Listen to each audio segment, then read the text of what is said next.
Assalamualaikum warahmatullahi wabarakatuh.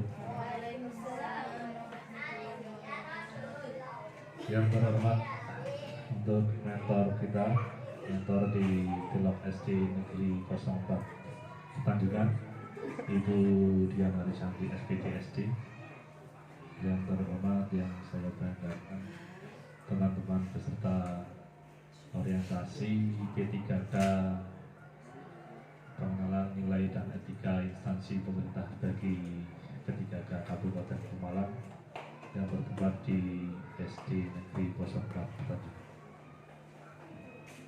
Pertama-tama marilah kita panjatkan kehadirat Allah Subhanahu wa Ta'ala, karena dengan rahmat dan inayahnya kita bisa bertemu, berkumpul di sini dengan kondisi yang sehat walafiat, diberikan nikmat yang sangat luar biasa. Sebelumnya kita salawat dan salam tentunya kita aturkan kepada junjungan kita Nabi Agung Muhammad SAW. Semoga kita beserta keluarga selalu bisa menjalaninya sesuai dengan apa yang kita harapkan, yaitu memperoleh syafaatnya di akhir. Amin, amin, amin. Terima kasih. Untuk kali ini saya mendapat giliran untuk maju dalam seminar laporan orientasi P3K pengenalan nilai dan etika instansi pemerintah Kabupaten Pemalang. Perkenalkan, nama saya Andika Ardiansyah. Saya bekerja ditempatkan di SD Negeri 06 Kendal Sari. Ya, orientasi ini kita berdasarkan dalam dasar pelaksanaan orientasi P3K adalah surat edaran BPS DMD pada tanggal 17 Februari tahun 2023 nomor 892.3 garing 02917 garing 2023. Ya, berikutnya adalah visi dari SD Negeri Kendal Sari, 6 Kendal Sari, yaitu terwujudnya pendidikan yang berkualitas berdasarkan iman dan takwa. Selanjutnya misi dari SD 06 Kendal Sari, satu adalah meningkatkan keimanan, ketakwaan melalui bimbingan dan kegiatan keagamaan. Yang kedua, melatih disiplin dan tanggung jawab. Yang ketiga, mendorong dan membantu peserta didik untuk mengenali potensi dirinya dan dapat dikembangkan secara optimal. Yang keempat, meningkatkan etos kerja pendidik dan tenaga kependidikan. Terus yang terakhir yaitu kelima, melaksanakan pembelajaran bernuansa Pakem Gembrot. Apa itu Pakem Gembrot? Ya, Pakem Gembrot adalah pembelajaran aktif, inovatif, kreatif, efektif, menyenangkan. Gembrot bukan masengi, tapi gembira dan berbobot. Lanjut. Oke, untuk di ini titik lokasinya adalah di SD 4 Petanjungan, ya. Oke, lanjut, kita langsung masuk ke lanjut aja Mas, ini udah. Rencana hasil kerja P3K. Moga tolong digeser nih, Bu. Nah, oke, saya kerja di unit kerja SD 6 Kendal Sari. Ahli pertama guru tugas orkes, masa kontrak dari 2022 sampai 2027. Tujuan instansi SD 6 Kendal Sari adalah terwujudnya pendidikan yang berkualitas berdasarkan iman dan takwa. Rencana hasil kerja pimpinan SD Nang Dalasari adalah terlaksananya direktif pimpinan yang sesuai dengan sasaran kinerja organisasi, perjanjian kerja, tugas pokok jabatan guru. Hampir sama. Oke. Untuk yang pertama, rencana kerjanya adalah untuk tahun pertama literasi. Sebenarnya banyak literasi yang sering kita jumpai di SD-SD dan hampir sama, yaitu pasti Jumat Sehat, yaitu senam. Jadi hampir sama. Ya, senam itu ya mengajak seluruh siswa untuk ikut senam pagi setiap hari Jumat. Tujuannya tetap sama, menjaga kebugaran, agar tetap menjaga daya ikat, terus bisa saling bekerja sama. Karena kenapa? Kalau kita dalam senam, pengajaran kita saling bekerja sama menjadi contoh apabila yang sudah bisa. Karena yang saya terapkan untuk senam, khususnya di kelas atas, kelompok C 5 dan 6, sering saya oplos untuk jadi pemimpin. 1 minggu 4 anak, 1 minggu 4 anak. Jadi mereka semua dapat giliran, biar mereka mempunyai jiwa yang berani. Dalam beberapa nilai-nilai beranak adalah akuntabel, kompeten, harmonis, dan adaptif, serta kolaboratif.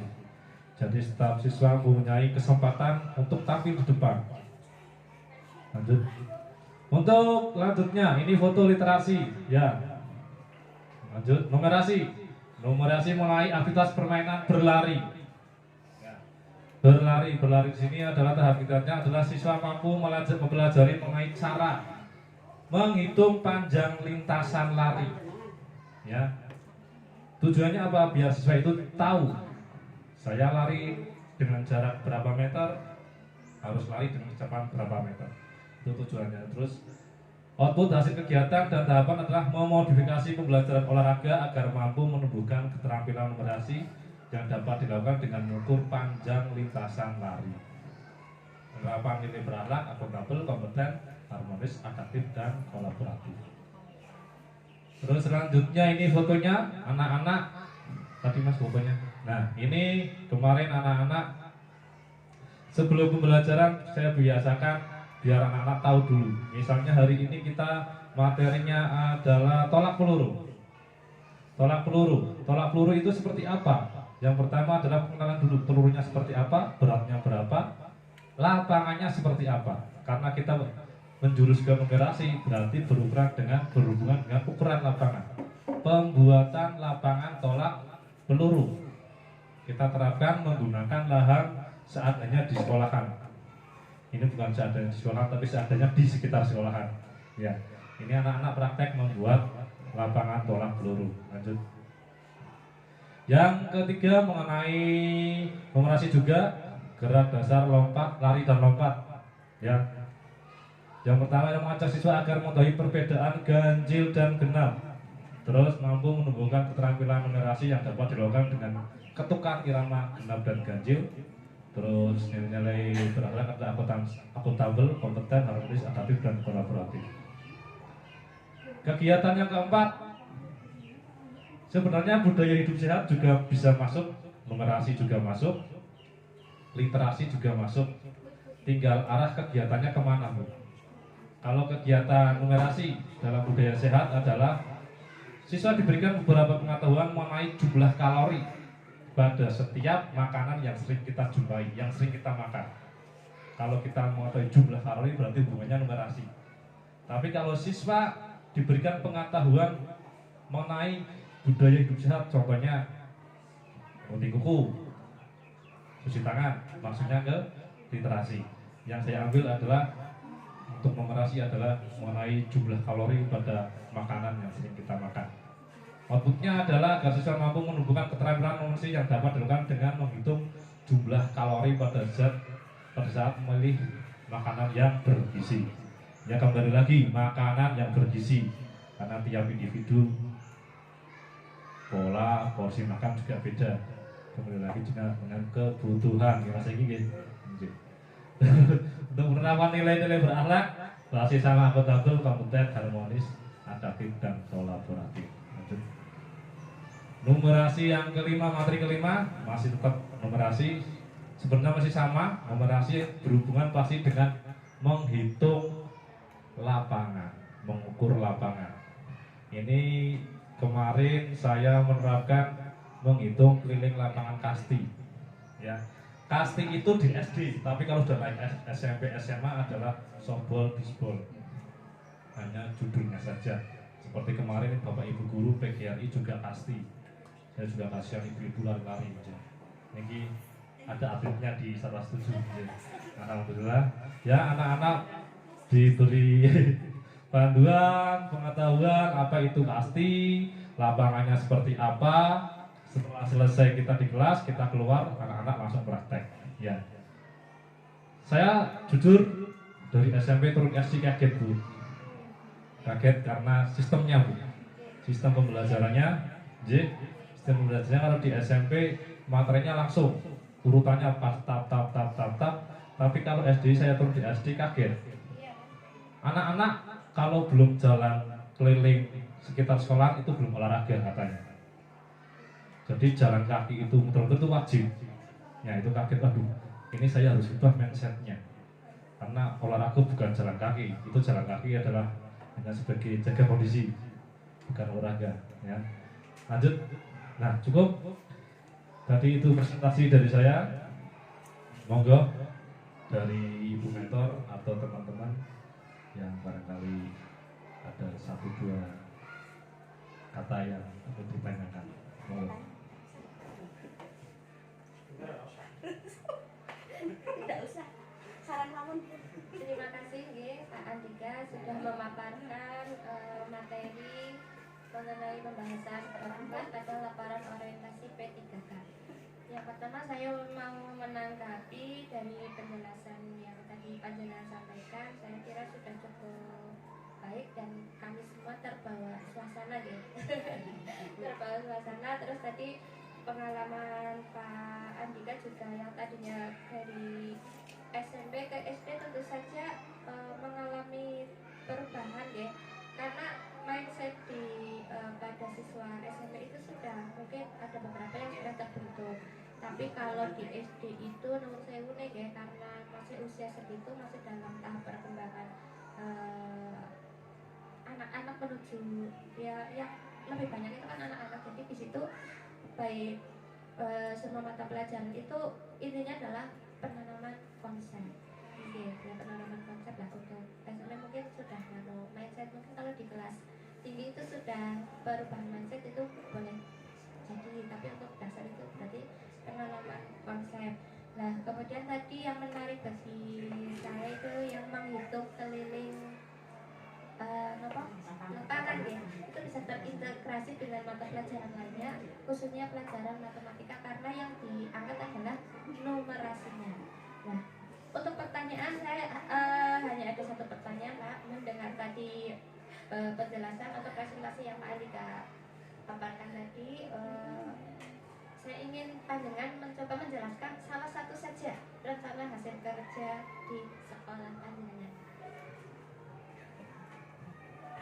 Moga Mas Egi, moga terserah. Numerasi, numerasi aja. Literasi aja. Sit. Bebas. Kita numerasi Mas kalau menghitung lapangan. Oke. Sebelumnya kalau saya biasanya sebelum mulai kegiatan belajar mengajar, satu biasa mungkin sudah biasa pembukaan seperti membaca Al-Fatihah, doa, surat-surat pendek, terus Pancasila. Nah, selain Pancasila, setelah Pancasila saya masukkan beberapa cara bermain tapi menyenangkan, tapi agak berbobot Bu. Contohnya adalah kelipatan. Kelipatan misalnya kelipatan 2. Kelipatan 2 dimulai dari 4, 6, 8 dan seterusnya. Nah, kita dibagi 2 kelompok Mas. 2 kelompok kita silang. Di situ saya menerapkan satu, berani menjawab. Di situ muncul mental. Kalau anak itu mentalnya nggak ada, saya jamin meskipun dia pintar, mental tidak ada, pasti dia minder. Dari situ saya menanamkan biar anak berani berbicara. Okay. Terus yang kedua, numerasi yang tadi ditanyakan adalah bagaimana salah satu rencana kerja. Saya biasanya masuk kelas dulu Bu. Masuk kelas, apa materi apa yang akan saya berikan pada hari ini. Misalnya saya tadi membuat lapak, kita materinya adalah tolak peluru. Tadi gambarnya aja mas. Nah ini, di gambar ini. Sebelum saya masuk anak-anak praktek seperti ini, saya masuk kelas dulu. Saya kenalkan, saya membawa dua peluru bu. Ya, peluru putra dan peluru putri. Putra berapa Pak Arif beratnya? Lalen bu. Ya, untuk peluru putra beratnya 3 kilo, untuk putri 2 kilo. J. Jadi saya bawa, sebelum pembelajaran di kelas, saya bawa alatnya dulu. Agar anak-anak tahu, oh ini peluru putra seperti ini, peluru putri seperti ini. Setelah mengenai alat, langsung saya masuk ke lapangan dulu. Pak, lapangan tolak peluru seperti apa Pak? Nah ini, buat di papan tulis seperti ini, dap. Setelah selesai, ya, saya buat kelompok bu. Kelompok misalnya ada 12 putra, saya buat kelompok putra 3, putri juga 3. Nah, di situ saya istilahnya kita dari kelompok itu diundi seperti kemarin ya, undian. Nasis itu kemarin. Ya. Siapa kelompok pertama yang maju duluan menggambar lapangan tolak peluru. Nah, ngapuntennya saya kemarin waktu menggambar di tolak peluru di halaman resmi. Karena kenapa? Satu, menggunakan media kapur tulis. Kalau di lapangan sulit. Sulitnya karena kenapa? Untuk menggambar di lapangan harus pakai cat atau kapur yang besar. Jadi saya masuk ke resmilan, ada lahan lebih luas. Dari kelompok itu mereka menggambar sesuai dengan apa yang saya berikan. Mereka terapkan ke lapangan bisa atau tidak. Nanti yang nilai yang pertama bukan saya, tapi anak-anak. Anak-anak saya kasih kesempatan. Bagaimana gambar kelompok A? Oh ini Pak kurang seperti ini. Oke. Kelompok B. Oh kurang seperti ini. Oke, yang benar seperti apa? Nah, jadi saya melakukan timbal balik kepada anak dulu. Saya terapkan seperti ini dari kelas B, kelompok kelas B sama C, dari kelas 3, 4, 5, 6. 1, 2 saya belum berani. 1, 2 hanya pengenalan bola, alat dan sebagainya. Untuk ke lapangan saya belum. Jadi saya pelan-pelan biar anak-anak tahu macam-macam olahraga itu apa saja. Ini tadi numerasi seperti itu. Terus kemarin saya dengan Pak Arif juga sering berkolaborasi bu. Tiap hari Senin Pak Arif juga kelas 5-6, saya pas hari Senin kelas 5-6. Jom olahraga bareng. Kemarin praktek lompat jauh. Lompat jauh saya hanya menyediakan kun dengan meteran bu. Jadi kelas 5-6 tempat saya ada tanggung jawab. Misalnya materi lompat jauh, berarti itu jobnya saya. Mereka menyiapkan kun dengan dikasih jarak. Tiap jarak antara kun 1 meter di bak lompat. Jadi tiap anak praktek dep lompat, hasilnya berapa langsung kelihatan. Oh, si bagus 3 meter. Seperti itu. Mungkin cukup seperti itu. Gimana Bu? Aduh, blendang nih gigi. Ngapunten nih. Terima kasih atas waktunya. Semoga apa yang saya sampaikan hari ini bermanfaat buat diri saya sendiri dan untuk teman-teman sekalian. Terima kasih. Wassalamualaikum warahmatullahi wabarakatuh.